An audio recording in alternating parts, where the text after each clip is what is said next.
Assalamualaikum warahmatullahi wabarakatuh.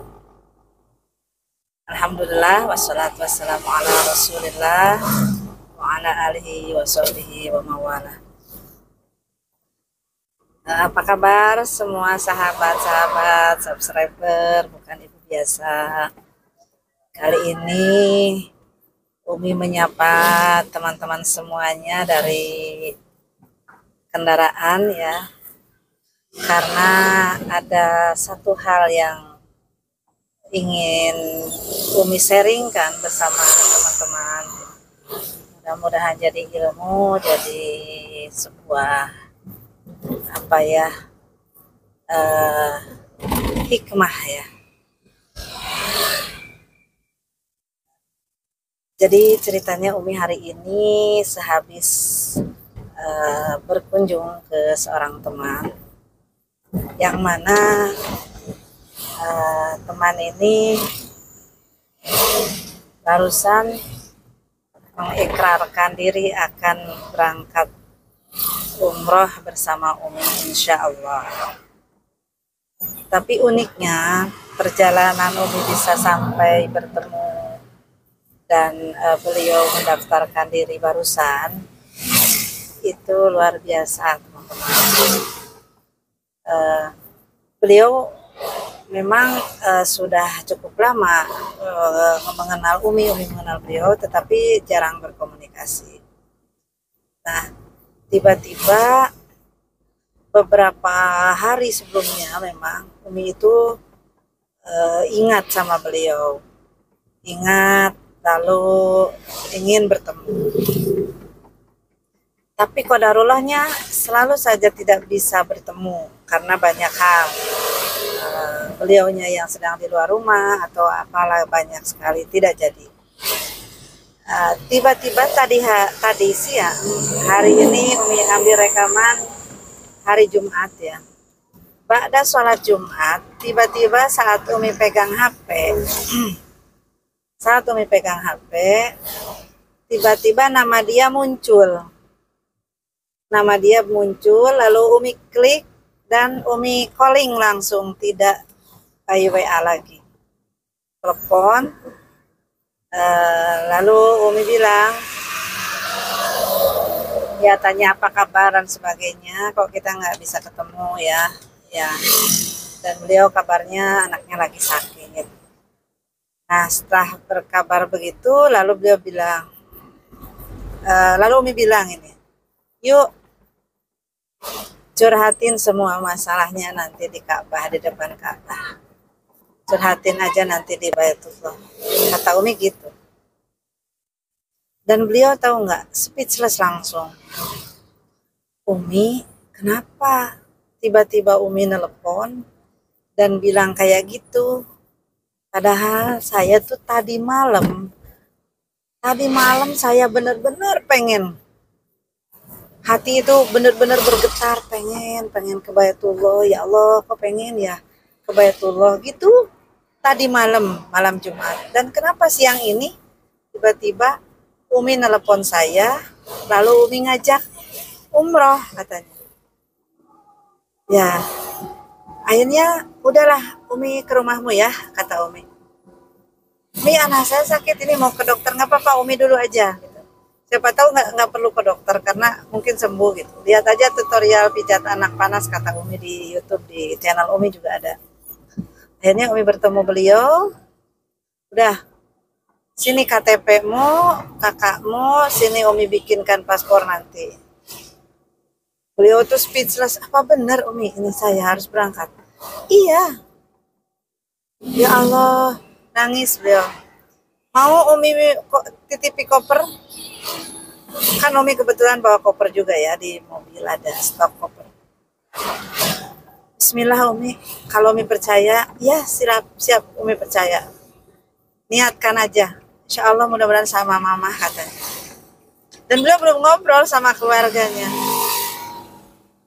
Dan keinginan itu memang membuncah katanya beberapa hari ini. Cuma 2 hari ini. Dan tiba-tiba Umi menghubungi, kenapa ya? Dan beliau akhirnya tadi ngobrol sama Umi, mantap, insya Allah Umi. Siap berangkat bareng Umi nanti? akhir Januari atau mungkin awal Februari. Bismillah Umi kata. Insya Allah.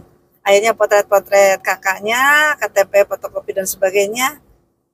Insya Allah beberapa hari ke depan kita bikin paspor, dan mungkin beberapa minggu ke depan insya Allah kita berangkat.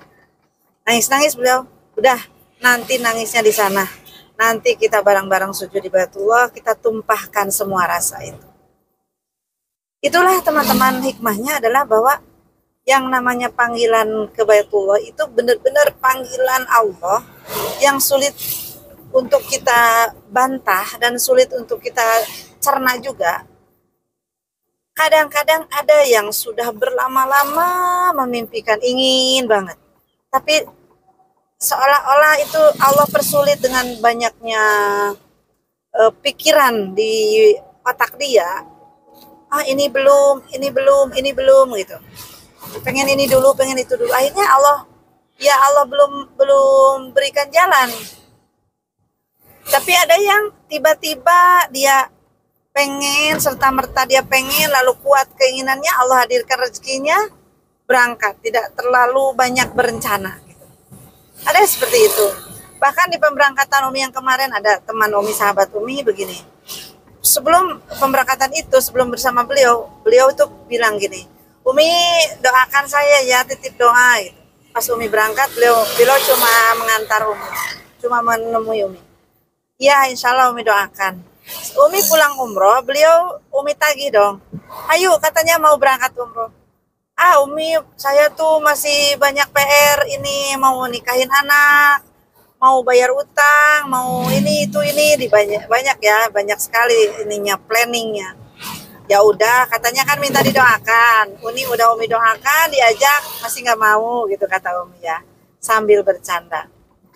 Nah, tiba-tiba selang beberapa waktu setelah ngobrol gitu, malam harinya saat dia sholat, tiba-tiba teringat sama Baitullah. Pengen gitu, tiba-tiba kok rasanya kok kayak pengen berangkat gitu. Kenapa saya nggak berangkat sekarang aja ya gitu katanya. Apa saya berangkat aja walaupun masih banyak planning yang belum tertuntaskan gitu.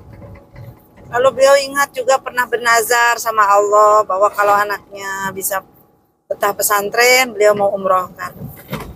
Tiba-tiba rasa itu menyeruak luar biasa, ingin banget. Nah, itu berarti panggilan Allah itu sudah sangat dekat. Benar-benar, udah nggak bisa dibantah lagi. Akhirnya apa? Pagi-paginya beliau telepon. Mi, syarat buat umroh apa aja? Katanya.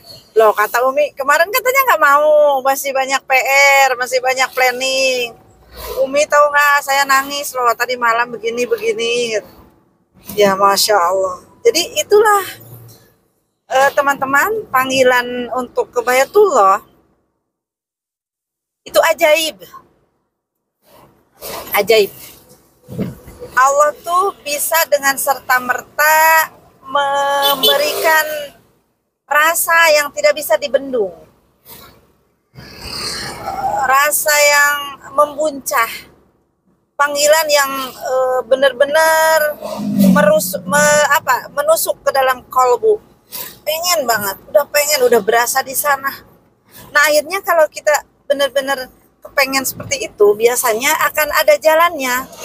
Akan dipertemukan dengan siapa, akan dipertemukan dengan orang-orang yang menjadi wasilah kita. Atau dalam hal rezekinya tiba-tiba kok jadi ada rezeki gitu, tiba-tiba uang yang di luar masuk, tiba-tiba ada yang bayar, tiba-tiba sesuatu yang kita jual laku gitu, ada aja jalannya. Nah, itu berarti Allah sedang membukakan jalan buat kita untuk hadir di Baitullahnya. Nah, itu teman-teman. Jadi ya bagi yang sedang berharap ingin berangkat, sudah pengen ya, coba deh kepengennya itu ditumbuhkan lebih dalam lagi, diresapi. Ya Allah, saya pengen banget gitu. Bukakanlah ya Allah jalannya, bukakan ya Allah kemudahannya. Jangan diabaikan jika Anda sudah merasa pengen. Jangan, saya mah masih jauh, saya mah belum punya uang, saya mah masih muda, saya masih harus nyekolahin anak dan segala Yang mempersulit itu jangan dibilang, jangan diucapkan, tapi justru serahkan kepada Allah. Ya Allah, saya tuh pengen banget ke tanah suci, pengen banget ya Allah. Engkau tahu kelemahan saya, Engkau tahu kesulitan saya, Engkau tahu kekurangan saya ya Allah. Bukakanlah jalannya ya Allah, mudahkanlah ya Allah jalannya. Biarkan tangan-tangan Allah yang bergerak membuka jalan. Tiba-tiba ada teman nelpon, tiba-tiba ya seperti saya tadi. Kenapa tiba-tiba saat beliau pengen banget saya nelpon beliau gitu? Ya itulah, mungkin Allah lah yang menggerakkan hati saya, hati Umi untuk bisa menghubungi. Tuh kata Allah tuh, panggil itu hambaku pengen banget ke tanah suci, ajak bersama kamu. Mungkin kayak gitu kan. Akhirnya saya nelpon beliau. Kenapa tadi coba nanti teman-teman lihat cuplikannya. Kenapa coba bayangkan dari sekian ratus mungkin ribuan kontak yang ada di HP Umi, kenapa Umi menghubungi kamu? Ya kan? Siapa yang menggerakkan? Allah. Kenapa juga akhirnya dari sekian banyak manusia, Allah juga yang menggerakkan hati kamu buat mau gitu. Sekarang berangkat bareng Umi, insya Allah ya. Ya Allah juga akhirnya dipertemukan, dijodohkan gitu. Ini temannya, silakan hubungi temanmu, ajak. Dia sudah pengen banget, dia sudah pantas untuk hadir di Baitullah. Itulah, sambutlah teman-teman. Jika sudah ada rasa ingin banget berangkat ke tanah suci, jangan dibiarkan, sambut. Cari informasi, baca informasi, hubungi orang yang biasa membawa menjadi wasilah ke tanah suci. Nanti akan dipermudah jalannya. Jangan dulu berhitung, jangan dulu uang yang dikedepankan.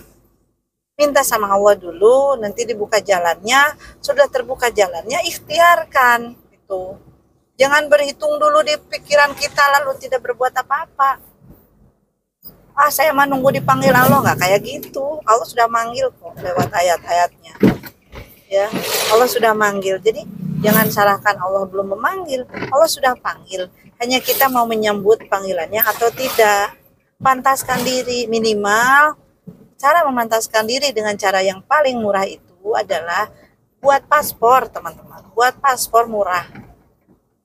Kurang dari 1 juta. 1 jutaan lah kalau sama lain-lain. Bikin paspor, itu kan murah. Setelah bikin paspor, ibaratnya kita udah punya tiket secara dohirnya. Kita udah punya tiket buat berangkat. Nanti uang gimana? Uangnya menyusul. Tiket itu, paspor itu 10 tahun. Nanti uang menyusul.